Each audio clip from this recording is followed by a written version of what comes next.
Au programme du jour, nous allons revenir sur le nouvel ATH du BTC, 109 000 $, s'il vous plaît. On va également parler des ambitions de Strive concernant les BTC de Mt. Gox, l'expansion réglementaire de Crypto.com en Europe, et puis on va revenir un petit peu sur les perspectives de prix si Circle est racheté par Ripple.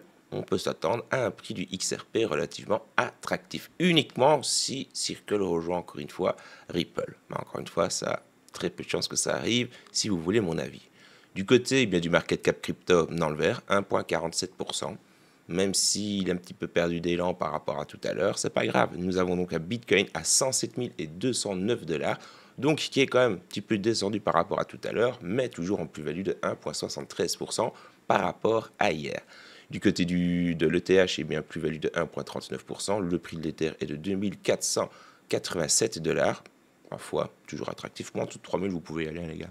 L'ETH, les gars, c'est quelque chose de strong. Le petit Dogecoin, 4,21% de plus-value sur les dernières 24 heures. Le prix du Doge est de 22 centimes, vous pouvez bombarder aussi. Et puis notre XRP, plus-value de 2% sur les dernières 24 heures. Le prix du XRP est de 2,36 $. Laissez-moi vous rappeler que vous avez encore 6 jours pour profiter de l'offre Bitunix. C'est simple, si vous n'avez pas encore de compte, foncez, créez un compte via les liens dans la description. Pourquoi? Eh bien, parce que vous allez bénéficier de 10 $ à l'inscription. Ma foi, j'ai envie de vous dire, on ne crache pas dessus. Vous allez avoir un bonus de dépôt et surtout un bonus de volume de trading. Les bonus en question, il faut encore une fois faire le dépôt et avoir le volume avant le 27 mai. Nous sommes le 21. Il vous reste encore 6 jours, mais bon, donc poncez là. Oui, mais moi j'utilise Bybit, j'utilise BitGet. Pourquoi switcher sur Bitunix? Eh bien, ici, vous avez la possibilité de bénéficier d'un SEX sans KYC. Oui, ça veut dire que vous n'allez pas devoir vous embêter avec des documents, des vérifications, etc. etc. Non, wellou, podzop, les gars. Vous vous inscrivez et vous allez pouvoir directement utiliser la plateforme. Et petit conseil, mieux vaut avoir un compte sur la plateforme et avoir une activité dessus parce que sait-on jamais, à l'avenir, vous allez peut-être être récompensé. Retour à l'actu avec l'ATH de notre saint BTC. Sur le CoinMarketCap, on peut voir qu'il est affiché à 109 767 $. Je ne sais pas si vous vous rendez compte quand même, on parle d'un Bitcoin à pratiquement 110 000 $. Il y a 6 mois d'ici, on en était très loin. Il y a 1 an d'ici, on en était très loin aussi. Bref, tout ça pour vous dire que la patience, ça paye d'une manière ou d'une autre. Ce qui veut dire qu'au moment où je vous parle, en ce 21 mai, c'est tout simplement la date du nouveau record historique de notre saint BTC. Il a surpassé son ancien ATH de janvier. Donc, encore une fois, la différence, les mois entre les ATH ne sont pas énormes. On commence tout doucement à entrer dans des préconfigurations, les gars. Pas de bulle, si au final, dans le fond, de bulle run, les gars, d'une manière ou d'une autre, on y arrive. Peut-être qu'on va encore repasser par une phase de correction, et j'espère qu'on va repasser par une phase de correction. Pourquoi? Parce que ça permettra encore une fois de faire le plein. Ouais, ce serait cool que Trump nous fasse une petite dinguerie. Enfin, cette hausse est attribuée à la détente et des tensions commerciales entre les États-Unis et la Chine, ainsi qu'à l'optimisme suscité par l'approbation récente d'ETF Bitcoin. Les analystes notent que ce bull run présente des caractéristiques distinctes des cycles précédents. C'est ce que je n'ai pas arrêté de vous chanter, les gars. Avec des résiliences accrues du marché et une confiance renforcée des investisseurs. Ce bull run-ci va avoir une saveur totalement différente et ça risque d'être l'un des derniers bull runs, aussi olé olé.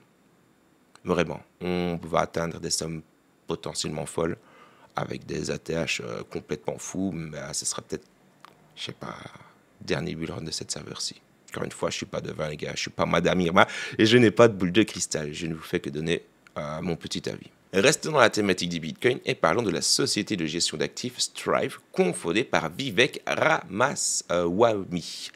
Ce dernier cherche tout simplement à acquérir environ 75 000 BTC. Ouais, 75 000 Bitcoin, donc 75 000 BTC provenant des créances de l'ancien exchange Mt. Gox. Cette initiative vise à renforcer sa trésorerie en Bitcoin après une fusion prévue avec Asset Entities. Strive prévoit également de lever jusqu'à 1 milliard de dollars pour augmenter ses avoirs en Bitcoin. Qu'est-ce que vous voulez encore d'autre, mais bon, comme illustration? Ça montre clairement l'intérêt croissant des entreprises pour le Bitcoin comme actif stratégique. Bonne nouvelle pour les utilisateurs de Crypto.com. La plateforme a obtenu une licence MIFID2 grâce à l'acquisition de la société chypriote ANA, le New Invest, approuvée par le CYSEC. Cette licence permet à la plateforme de proposer une gamme étendue de produits financiers, y compris des dérivés et des CFD aux investisseurs européens. Cette expansion réglementaire s'ajoute à l'autorisation MiCA obtenue en janvier, renforçant ainsi la position de Crypto.com au sein du marché européen. Du côté de Ripple, on va parler donc des perspectives de prix du XRP en cas d'acquisition du Circle. Hayes, il vous a pas dit que Ripple allait acquérir Circle, non, on part avec une petite projection de prix si ça venait à arriver et uniquement si ça venait à arriver. Donc on va pas parler des ETF, on va pas parler de l'IPO, on va pas parler de l'adoption croissante qui est censée arriver. Enfin bref, on va juste se concentrer sur l'acquisition de Ripple. J'espère que c'est bien clair.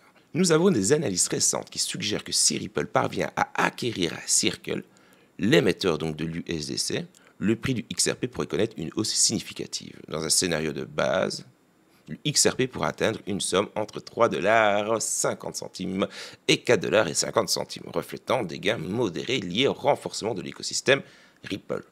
Deuxième cas de figure, donc on va parler d'un scénario un petit peu plus optimiste. Si l'USDC est intégré maintenant à Ripple Payment aux côtés du RLUSD et connaît une adoption mondiale accrue, le prix du XRP pourrait potentiellement grimper jusqu'à 6$, voire 10$. Mais bon, wait and see. Quoi qu'il arrive, toutes les analyses vont dans un sens du côté du XRP. Sur le long terme, directement parlant, ça devrait être du tout cuit. Je ne peux pas vous certifier à 100% parce que je ne suis pas conseiller en finance ni en investissement, etc., etc. Mais théoriquement parlant, vu les fondamentaux de Ripple et surtout de la crypto-monnaie, des partenariats, de l'adoption, enfin bref les gars, on ne va pas revenir encore une fois sur tout pour ne pas se répéter.